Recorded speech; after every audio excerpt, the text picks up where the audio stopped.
Good morning day student, welcome to the way of solution number 1 study channel West Bengal. তো আমি তোমাদের data answer, তোমরা এখন পাচ্ছ ইতিহাস থেকে একটি গুরুত্বপূর্ণ ক্লাস। এবং আজকে আমরা আলোচনা করব যে বাংলার গভর্নর, ভারতের গভর্নর জেনারেল বা বাংলার গভর্নর জেনারেল, এই যে পদগুলো ছিল সেইগুলো নিয়ে ডিসকাস করব। তো ভারতের ইতিহাসে আমরা আধুনিক ভারতের ইতিহাস যদি দেখি, সেটা শুরু হচ্ছে পলাশী যুদ্ধের পর থেকে। পলাশী যুদ্ধের পরে কি হলো? ইস্ট ইন্ডিয়া কোম্পানি বাংলায় ক্ষমতা দখল করলো এবং ধীরে ধীরে বাংলা থেকে ভারতের বেশিরভাগ রাজ্য তারা গ্রাস করতে থাকলো এবং তাদের সাম্রাজ্যটাকে বড় করতে থাকলো। তো ধীরে ধীরে এই যে ভারতের স্বাধীনতা সংগ্রামের ইতিহাসে যে বাংলার গভর্নর থেকে গভর্নর জেনারেল পোস্ট হলো, তারপর ভারতের গভর্নর জেনারেল পোস্ট হলো, ভাইসরয় পোস্ট হলো, এইভাবে কিন্তু পদগুলো চেঞ্জ হয়েছে এবং কে কোন পদে ছিল, কার সময় কি কি উল্লেখযোগ্য ঘটনা ঘটেছে, সেইগুলো থেকে আমরা ডিটেলসে প্রশ্ন আলোচনা করব, ডিসকাস করব।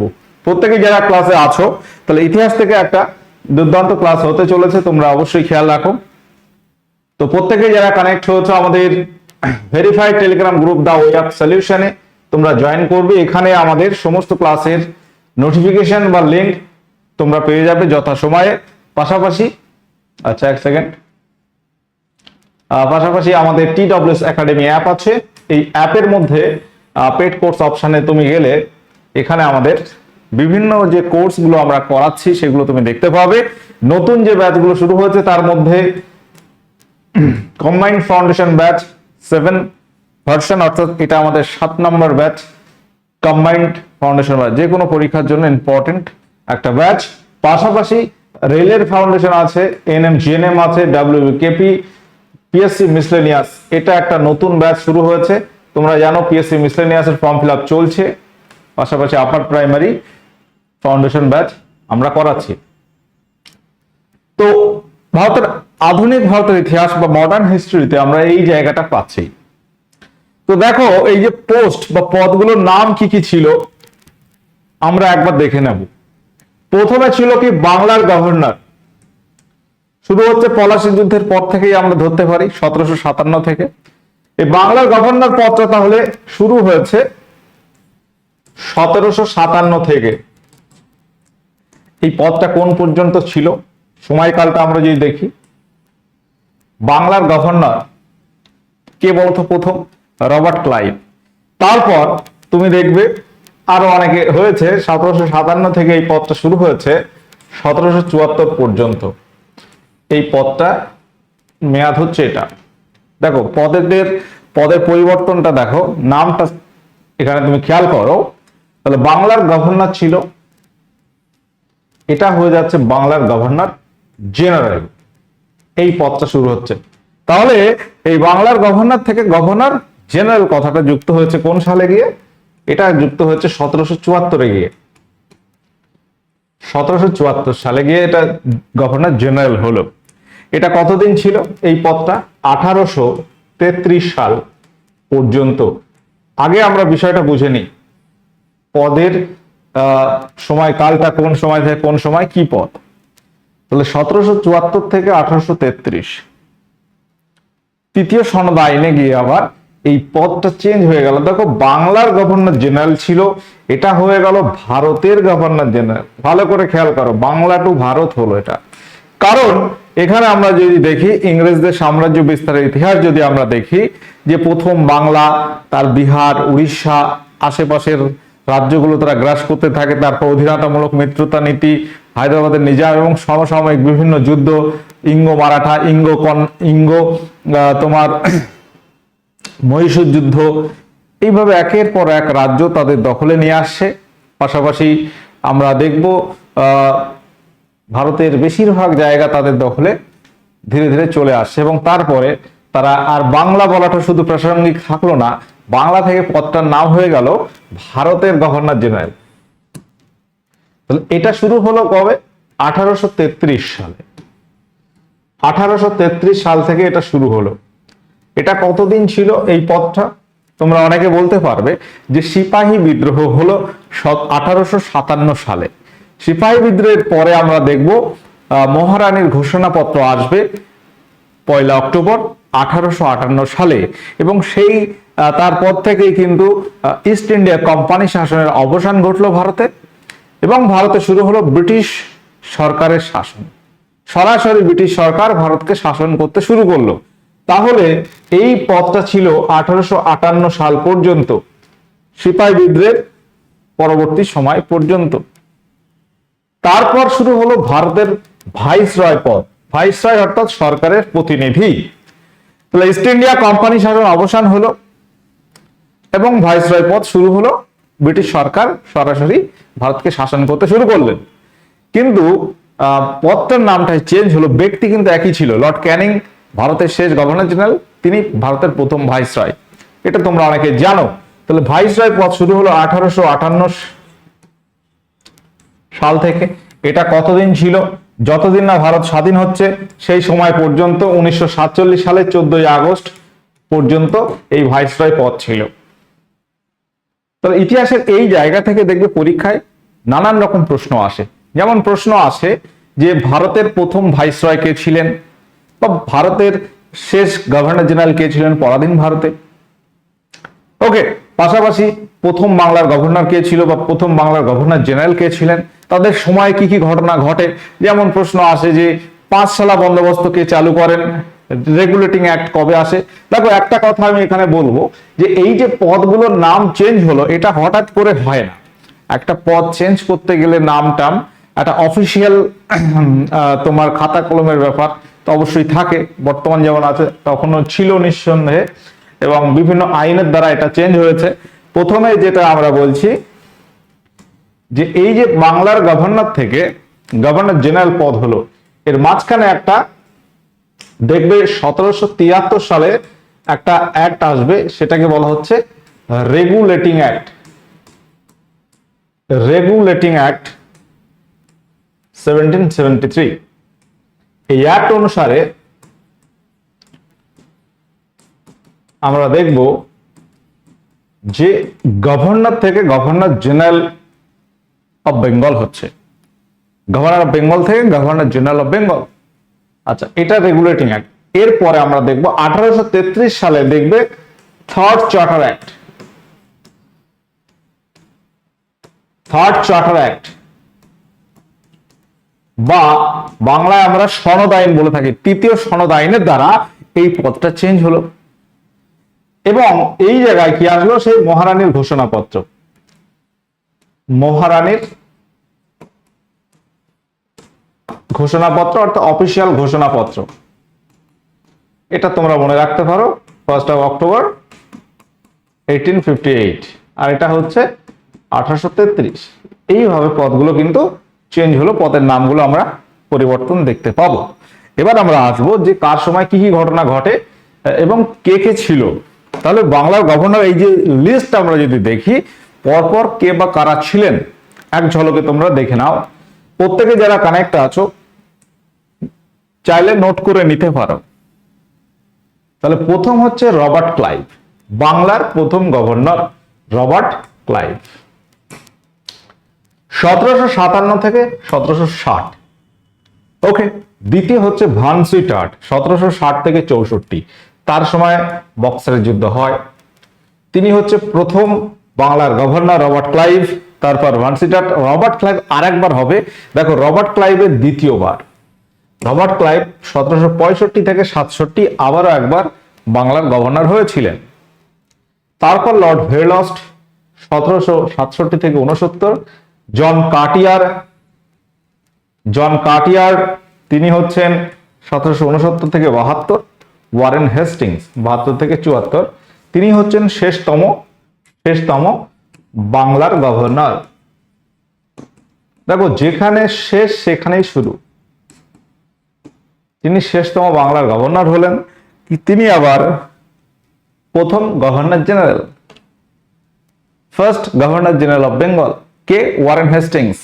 তাহলে এই জায়গাটা তোমরা ক্লিয়ার হয়ে থাকো।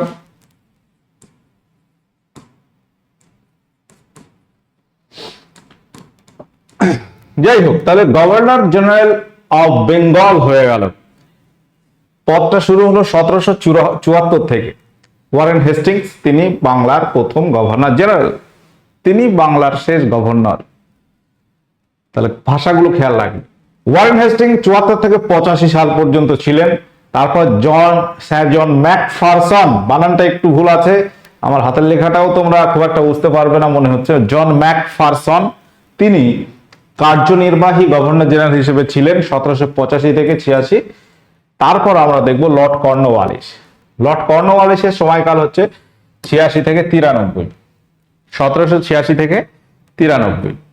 ওকে, তারপর স্যার জন শোর 93 থেকে 98, লর্ড ওয়েলেসলি 1798 থেকে 1805, স্যার জর্জ বার্লো 5 থেকে 7, লর্ড মিন্টো আলাপ মিন্টো প্রথম 1807 থেকে 13, মার্কুইস অফ হেস্টিংস যাকে লর্ড ময়রা বলা হয় 13 থেকে 23, লর্ড আমহার্স্ট 1823 থেকে 28 এবং লর্ড উইলিয়াম বেন্টিং 1828 থেকে 33, তিনি শেষতম বাংলার গভর্নর জেনারেল। দেখো ইনি শেষ, আবার এখানেই শুরু হবে। তাহলে বাংলার গভর্নর জেনারেল পদটা কি হবে? বাংলার গভর্নর জেনারেল থেকে ভারতের গভর্নর জেনারেল হয়ে গেল। এই বিষয়টা তোমরা খেয়াল রাখতে হবে। অনেকে কনফিউশন এখানে হয় কারণ নামগুলো একই রকম, মনে রাখাটা কঠিন। কিন্তু সিস্টেমেটিক তুমি যদি পড়ো, এবং আমরা পরপর দেখিয়েছি কিভাবে কি পদগুলো হচ্ছে, এটা তোমরা একবার যদি মাথায় ঢুকিয়ে ফেলতে পারো ব্যাস মনে থেকে যাবে এবং পরীক্ষায় আর ভুল হবে না। তাহলে লর্ড উইলিয়াম বেন্টিং তিনি হলো ভারতের প্রথম গভর্নর জেনারেল 33 থেকে 35। তারপর Charles Metcalfe, Lord Auckland, Lord Ellenborough, Lord Hardinge. দেখো লর্ড হার্ডিঞ্জ পরে আরেকজন হবে, আসবে ভারতে, সেই বঙ্গভঙ্গ রদ করেছিল লর্ড হার্ডিঞ্জ 2, সেটা 1911 সালে গিয়ে। আর এই যে হার্ডিঞ্জ, তাকে লর্ড হার্ডিঞ্জ 1 ধরা হবে 44 থেকে 48। তারপর লর্ড ডালহৌসি 48 থেকে 56, লর্ড ক্যানিং 1856 থেকে 58, লর্ড ক্যানিং। তাহলে 1858 সাল সিপাহি বিদ্রোহের পর লর্ড ক্যানিং শেষ ভারতের গভর্নর জেনারেল। তারপর ভাইসরয় পদ শুরু হবে। তো আমরা আজকে এই পর্যন্ত আলোচনাটা রেখেছি। তোমরা যারা ক্লাসে কানেক্ট আছো, এর আরেকটা পয়েন্ট আরেকটা ক্লাস আমি নেব, সেখানে শুধু ভাইসরয় নিয়ে আমরা ডিসকাস করব। তাহলে পদের পরিবর্তনগুলো তোমরা খেয়াল করো। প্রত্যেকে যারা কানেক্ট আছো এইটা তোমরা লিখে নিতে পারো, খাতায় লেখা থাক অন্তত, পরে একবার দেখবে, ঠিক আছে? স্ক্রিনশট নিতে পারো, পরে খাতায় লিখে নেবে। তাহলে টোটাল 1757 থেকে 1858 সাল পর্যন্ত এই যে পদগুলো ছিল ভারতে ইস্ট ইন্ডিয়া কোম্পানি শাসনে, সেইগুলো কিন্তু লেখা হয়েছে। নোট তোমরা এটা দেখে নেবে। এবার এই সমস্ত ব্যক্তিবর্গের সময়কালে কি ঘটনা ঘটে সেগুলো আমরা ডিসকাস করি। কোশ্চেনগুলো করতে করতে তোমাদের ক্লাসটা আরো ভালো লাগবে। কোশ্চেন নাম্বার 1, তাহলে বাংলার প্রথম গভর্নর কে ছিলেন? সঠিক উত্তর কি হবে? বাংলার প্রথম গভর্নরের নাম কি? উত্তর হবে রবার্ট ক্লাইভ হয়ে যাবে। অপশনে সঠিক উত্তর হবে। ওকে, পরবর্তী কোশ্চেন নাম্বার 2, বক্সারের যুদ্ধ হয় কোন গভর্নরের সময়? বক্সারের যুদ্ধ কোন সালে হয় বলতো? বক্সারের যুদ্ধ হয় স্যার 1764 সালে। এই সালটা তোমাকে মনে রাখতে হবে। দেখো বক্সারের যুদ্ধের পরবর্তী ঘটনা যদি আমরা দেখি, ইস্ট ইন্ডিয়া কোম্পানি শাসন আরো পাকাপোক্ত হচ্ছে। পলাশির যুদ্ধে তো শুরু হলো, তারপর ক্ষমতাটা আরো বৃদ্ধি পাচ্ছে। বক্সারের যুদ্ধ যখন তারা জয়লাভ করলো, বক্সারের যুদ্ধ কাদের সঙ্গে কাদের হয়েছিল?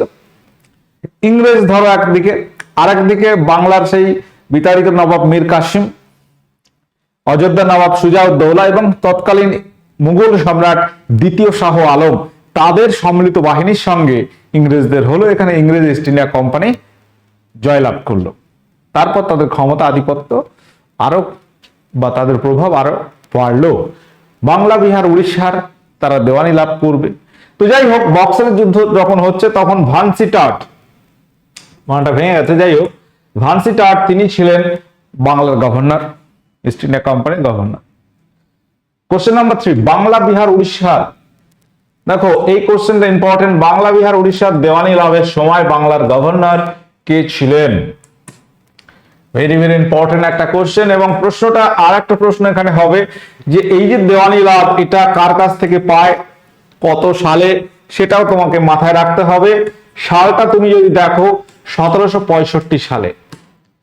দেখো একটা চুক্তি হয় এলাহাবাদের চুক্তি, এলাহাবাদের চুক্তি, যার দ্বারা এই বাংলা বিহার উড়িষ্যার দেওয়ানি লাভ করেছে, অর্থাৎ একরকম ব্যবসায়িক বিভিন্ন সুযোগ সুবিধা তারা লাভ করে 1765 সালে মুঘল সম্রাট দ্বিতীয় শাহ আলমের কাছ থেকে।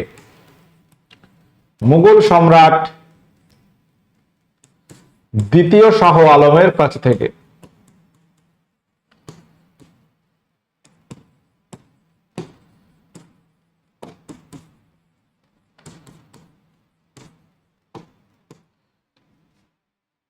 সেই সময় দেখো 1765, তুমি যদি আমার ওই লিস্ট একটু খেয়াল করো, কে ছিল? রবার্ট ক্লাইভ ছিল।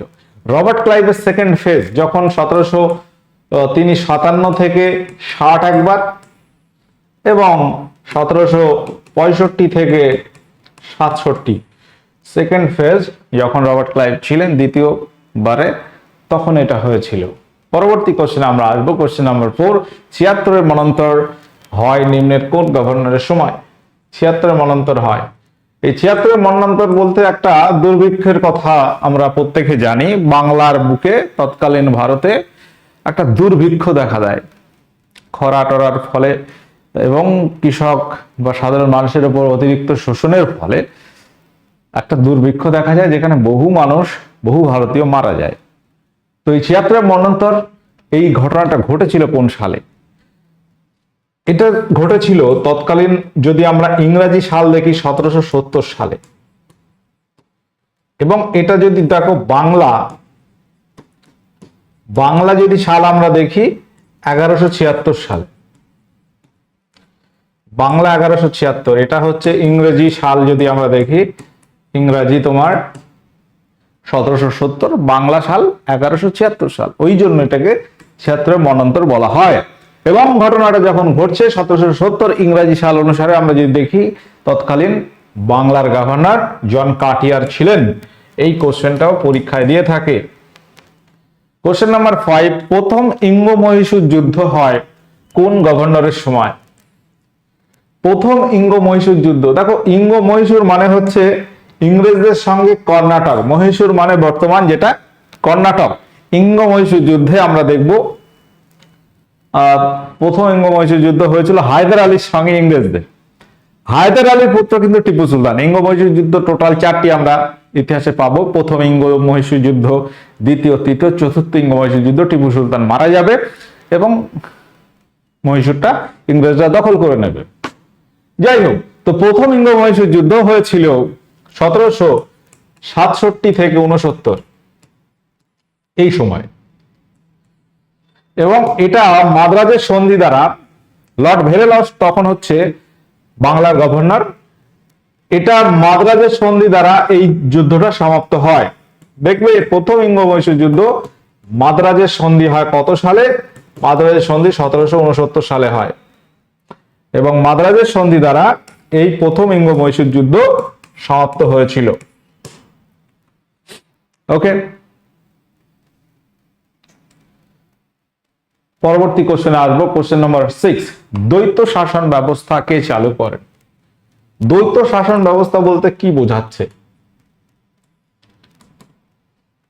দেখো, ইংরেজরা, ইস্ট ইন্ডিয়া কোম্পানি যখন বাংলায় ক্ষমতা দখল করলো, পলাশীর যুদ্ধের পরে, তারপর বক্সারের যুদ্ধ, বাংলা বিহার উড়িষ্যা দেওয়ানি লাভ করলো, এবং সেই সময় এরকম একটা সিচুয়েশন ক্রিয়েট করলো যে নবাব যে ছিল, নবাব পদ ছিল, এবং নবাব সেটা হচ্ছে ইংরেজদের অধীনে একরকম পরাধীন নবাব। তো নবাবের ছিল কোনো ক্ষমতা নেই, কিন্তু সব দায়িত্ব তার, অর্থাৎ ক্ষমতাহীন দায়িত্ব। আর ইংরেজরা তখন ভোগ করছে দায়িত্বহীন ক্ষমতা, কোনো দায়িত্ব নেই, টোটাল ক্ষমতা তাদের হাতে। তো এরকম যে একটা ডুয়াল সিচুয়েশন তৈরি হলো, এটাকে ইতিহাসে দ্বৈত শাসন ব্যবস্থা বলা হয়। এবং এটা চালু করেছিলেন রবার্ট ক্লাইভ। সালটা হচ্ছে 1765-তেই, 1765 সালে দ্বৈত শাসন ব্যবস্থা চালু করেন রবার্ট ক্লাইভ। পরবর্তী কোশ্চেন শেষ বাংলার গভর্নর কে ছিলেন?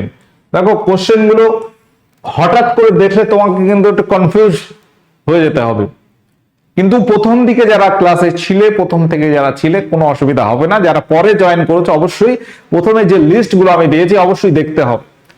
শেষ বাংলার গভর্নর কে ছিলেন? ওয়ারেন হেস্টিংস হবে। ওয়ারেন হেস্টিংস নিঃসন্দেহে। কোশ্চেন নাম্বার 8, দ্বৈত শাসন ব্যবস্থা অবসান করেন কোন গভর্নর জেনারেল? দ্বৈত শাসন ব্যবস্থা এটা অবসান করা হয় কত সালে? দেখো বাংলার গভর্নর থেকে গভর্নর জেনারেল পোস্ট আসবে, এটা আমরা জানি।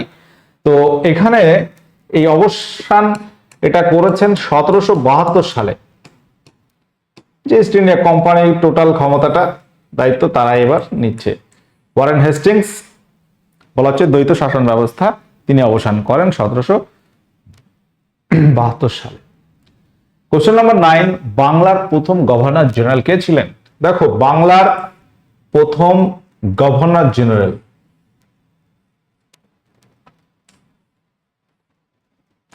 কে ছিলেন বলো? Warren Hastings. যে বাংলার শেষ গভর্নর ওয়ারেন হেস্টিংস এবং তার সময় শুরু হচ্ছে গভর্নর জেনারেল। বাংলার গভর্নর জেনারেল ওয়ারেন হেস্টিংস। এটা শুরু হচ্ছে 1700 কত সাল থেকে? 74 থেকে শুরু হচ্ছে। ওয়ারেন হেস্টিংস এর টোটাল শাসনকাল আমরা যদি দেখি 1772 থেকে স্টার্ট হচ্ছে, 72 থেকে 74, 74 থেকে 85, মানে তুমি যদি 72 থেকে 85 ধরো প্রায় 13 বছর তার শাসনকাল ছিল। কোশ্চেন নাম্বার 10, পাঁচশালা বন্দোবস্ত কে প্রবর্তন করেন? পাঁচশালা বন্দোবস্ত কে প্রবর্তন করেন? সঠিক উত্তর কি হবে এখানে?